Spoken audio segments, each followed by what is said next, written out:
ప్రభుత్వం 1,500,000 పెళ్లిలైన తెలంగాణలో అలా ప్రభుత్వం వచ్చినాక మొన్న లగ్గాలు బాగానే ఒకటే రోజు ఏప్రిల్లో మార్చిలో 1,500,000 మందికి 1,500,000 తులాలు బాకీ ఉన్నాడు రేవంత్ రెడ్డి. మా ఆడబిడ్డలకు నెలకు 4,000 రూపాయలు అన్నాడు.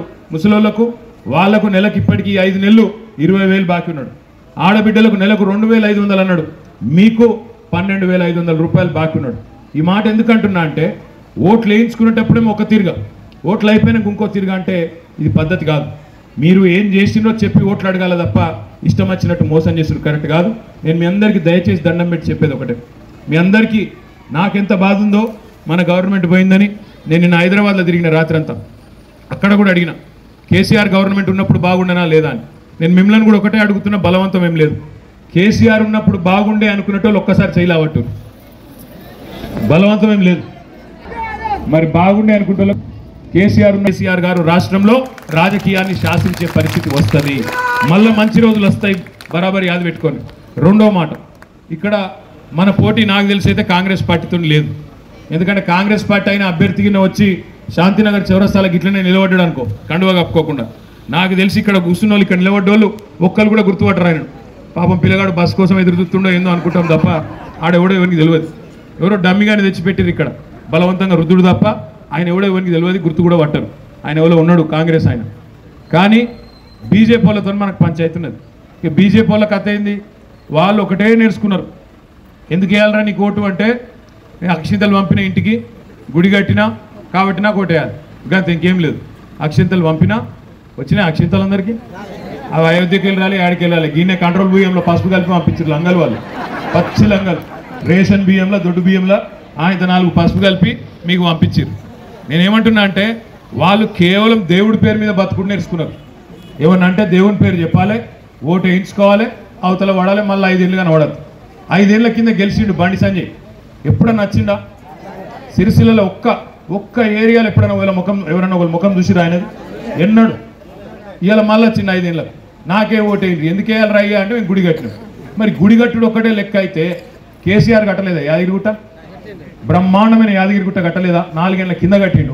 ఈరోజు కాదు, 4 ఏళ్ళ కిందనే అద్భుతంగా లక్ష్మీనరసింహస్వామి దేవాలయం కట్టిండు. ఎమ్లాడ రాజన్న గుడి మంచిగా చేయలేదా కేసీఆర్? ఇంకా చేసేది ఉండే. ఈ లోపలే మన గవర్నమెంట్ పోయింది. నేనేమడుగుతున్నా మిమ్మల్ని అంటే, దయచేసి రాముడు శ్రీరాముడు అందరి వాడు, దేవుడు. రాముడేం బీజేపీ వాడు కాదు, ఆయన బీజేపీ ఎంపీ కాదు, ఎమ్మెల్యే కాదు. బీజేపీ కోటెత్తే రామునికి వేసినట్టు కాదు. ఇప్పుడు నేను ఒక మాట అడుగుతా, దయచేసి మీరు ఆలోచన చేయండి. సిరిసిల్లలో మార్కండేయ దేవాలయం ఎప్పుడు కట్టిరు? మార్కండేయుని గుడి మనం పుట్టక ముందే కట్టిర్రా? మరి బీజేపీ ఎప్పుడు పుట్టింది? 40 ఏళ్ళ కింద పుట్టింది. అంటే కొండగట్టు అంజన్న దోడు జోరుదారు ఉంటాడు. కానీ వీళ్ళు ఎట్లా మాట్లాడతారంటే, ఇప్పుడు ఇక్కడికి వచ్చిన మా ఆడబిడ్డలు ఉన్నారు, మీ ఇళ్ళల్లో పూజ చేయరా, బతుకమ్మ చేయరా, ఉగాది దసరా చేసుకోరా, పోచమ్మ మైసమ్మ ఎల్లమ్మలు చేసుకోరా? మరి బీజేపీ వాడు వచ్చి నేర్పినాకనే మనకు తెలిసింది, అదివరకు తెలియదా మనకు? అంటే వాళ్ళ మాటలు ఎట్లున్నాయి అంటే రంగ మాటలు. ఇక వాళ్ళు వచ్చి వాళ్ళే దేవుని కాపాడుతున్నంత కథ. దయచేసి నేను దండం పెట్టి చెప్పేది ఒకటే, మీకు ఆలోచించుడు. ఎప్పుడన్నా ఇప్పుడు నేను ఎమ్మెల్యేగా నాకు ఇప్పుడు 15 ఏళ్ళ నుంచి మీరు గెలిపిస్తాను, 5 సార్లు గెలిపించారు. ఏం చేసినావా, నీకు మళ్ళీ ఎందుకు ఓటేయాలి అంటే నేను చెప్తా, రాను రమ్మా నేను చూపెడతా. ఇక కలెక్టరేట్ నేను తెచ్చిన, ఎస్పీ ఆఫీస్ కట్టించిన, రోడ్లు మంచిగా చేసిన, మోరీలు మంచిగా చేసే ప్రయత్నం చేస్తున్నా, మంచిళ్ళ సౌలత్ మంచిగా చేసిన, గోదావరి నీళ్లు తెచ్చిన, మన పులగాండ్ల కోసం మెడికల్ కాలేజ్ తెచ్చిన, నర్సింగ్ కాలేజ్ తెచ్చిన, ఇంజనీరింగ్ కాలేజ్ తెచ్చిన, అపారెల్ పార్కు కట్టిన, బతుకమ్మ చీరల ఆర్డర్లు తెప్పించిన, 3,000 కోట్ల రూపాయలు పనిచేసిన, కేసీఆర్ గారికి బతిమలాడి బీడీ కార్మికుల పెన్షన్లు మన పెన్షన్లు పెంచిపించిన. ఇవన్నీ నేను 1 గంట చెప్పగలుగుతా. మరి బీజేపీ కూడా చెప్పన్నా వద్దా, ఏం చేసినావు? మరి 5 ఏళ్ళు 10 ఏళ్ళు ప్రధానమంత్రి కొంటే ఏం చేసినావు అంటే ఒక్క పనినా చెప్పే పరిస్థితి ఉందా? ఒక్క శిలాపలకం చూపెడతారా బండి సంజయ్ది? నాకు మొత్తం సిరిసిల్లలో ఒక్క శిలాపలకం, యోగి పని చేసిండు, 5 రూపాయలు ఖర్చు పెట్టిండు, 5 మందికి సాయం చేసిండు అన్న పరిస్థితి ఎక్కడైనా ఉందా? కేవలం వాళ్ళకి తెలిసింది ఒకటే, దేవుడు. నేను మీ అందరినీ ప్రార్థించేది ఏంటంటే, ఇంకొక విషయం కూడా మా ఆడబిడ్డలు దయచేసి మనసుకు ఎక్కించుకోండి. ఇలా అన్ని పిరమైనవి, పప్పు ఉప్పు నూనె చింతపండు రోజు తినే పప్పు చారు తిందామంటే కూడా పిరమైన పరిస్థితి. ఎట్లా పిరమైందో ఒక్క మాట నేను చెప్తా, దయచేసి అర్థం చేసుకోండి. 2014లో నరేంద్ర మోడీ ప్రధానమంత్రి అయిండు 10 ఏళ్ల కిందట. మనకు భారతదేశంలో మనకు డీజిల్ పెట్రోల్ మన కాడ దొరకదు. బయటికి వెళ్ళి ముడి చమురు తెచ్చుకొని దాన్ని శుద్ధి చేసి అందులోకెళ్ళి పెట్రోల్ డీజిల్ మనం అమ్ముకుంటాం. ఈ ముడి చమురు అనేది బయట గల్ఫ్ దేశాలలో, అమెరికా దక్షిణ అమెరికా దేశాలలో దొరుకుతుంది. అది డ్రమ్ముల లెక్కన కొనుక్కుంటాం, మనం బ్యారెల్ చొప్పున కొనుక్కుంటాం. ప్రధానమంత్రి మోడీ 2010 దాంతోపాటు బ్రహ్మాండమైన కాలేజీలు తెచ్చుకున్నాం మన పిల్లల కోసం. జీవితంలో ఎవరు కూడా అనుకోలేదు, కళ్ళ కూడా ఎవరు అనుకోలేదు సిరిసిల్ల జిల్లా అవుతుందని, ఇక్కడ ఒక మెడికల్ కాలేజ్ వస్తుందని, మన పిల్లలు డాక్టర్లు చదువుకునే సౌలత్ మన సిరిసిల్లనే ఉంటుందని ఎవరు అనుకోలేదు. ఇంజనీరింగ్ చదువుకునేది ఇక్కడనే పెట్టుకున్నాం, నర్సింగ్ కాలేజ్ ఇక్కడనే పెట్టుకున్నాం, అదేవిధంగా వ్యవసాయ కాలేజ్ మన జిల్లాలలో పెట్టుకున్నాం. దాంతోపాటు సర్దాపూర్లో వ్యవసాయ పాలిటెక్నిక్ కాలేజ్ కూడా పెట్టుకున్నాం. ఒక పెద్ద పోలీస్ బటాలియన్ తెచ్చుకున్నాం. మొత్తంగా సిరిసిల్ల పట్టణం అనేది చూస్తే ఇదివరకు ఎవరైనా దబ్బన ఒక 5-6 ఏళ్ళు బయటికి వస్తే గుర్తుపట్ట రాకుండా, కొత్తగా ఎవరైనా మీ చుట్టాలు వచ్చినా అరే మీ సిరిసిల్ల బాగా అయింది, మంచిగా చేసుకున్నారు మీరు అనేటట్టు కొంత ముఖం తెలివి వచ్చేటట్టు మాత్రం కొంత పని చేసుకున్నాం. 10 ఏళ్ళు నాకుండా ఇంకా బాగా చేసుకోవాలి. మన నేతన్నల కోసం పెద్దూరు కాడ బ్రహ్మాండంగా నేత కార్మికులను ఆసాములు చేసేందుకు ఒక 400 కోట్ల రూపాయలతోని బ్రహ్మాండమైన షెడ్లు కట్టినాం.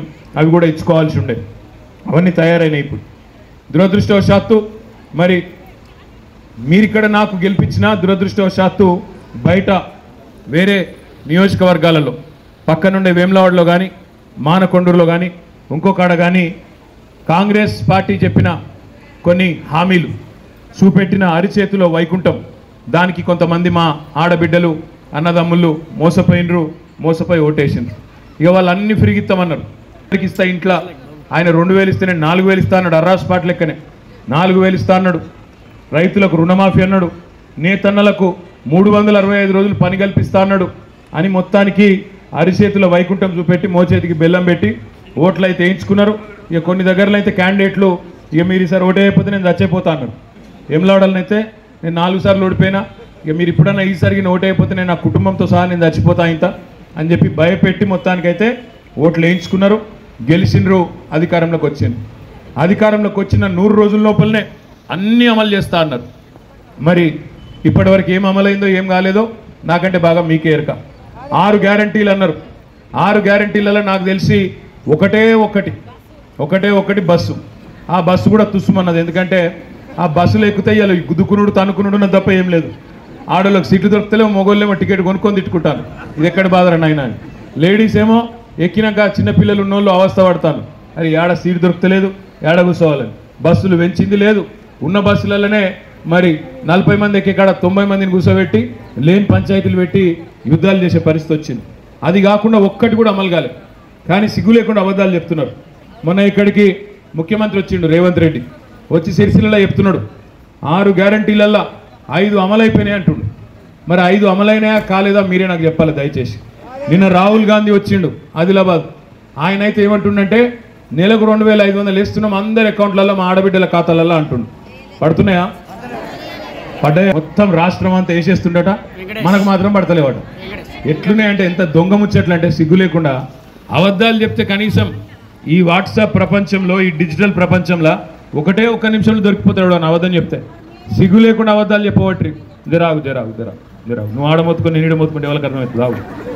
నేనేమంటున్నా అంటే మన గవర్నమెంట్ ఉన్నప్పుడు సరిగ్గా 5 నెలల దాకా నేత కార్మికుల బతుకు తెరువైంది, ఇవ్వాలైంది ఒక్కసారి ఆలోచన చేయండి. ఇలా సాంచల్ బంద్ అయినాయి సిరిసిల్లలో. వాస్తవం అని చెప్పేది. ఇలా బతుకు తెరువు కోసం మళ్ళొక్కసారి అన్నమో రామచంద్ర అనే పరిస్థితి కేసీఆర్ బొంగనే వచ్చింది. తంగలపల్లి వాగు బ్రిడ్జ్ కింద కేసీఆర్ ఉన్న రోజులు నీళ్లుండే, ఇవాళ ఉన్నాయా? మొత్తం స్విచ్ చేస్తే బంద్ అయినట్టే బంద్ అయిపోయినాయి. మొత్తం నీళ్ళంతా వెనుకపోయినాయి.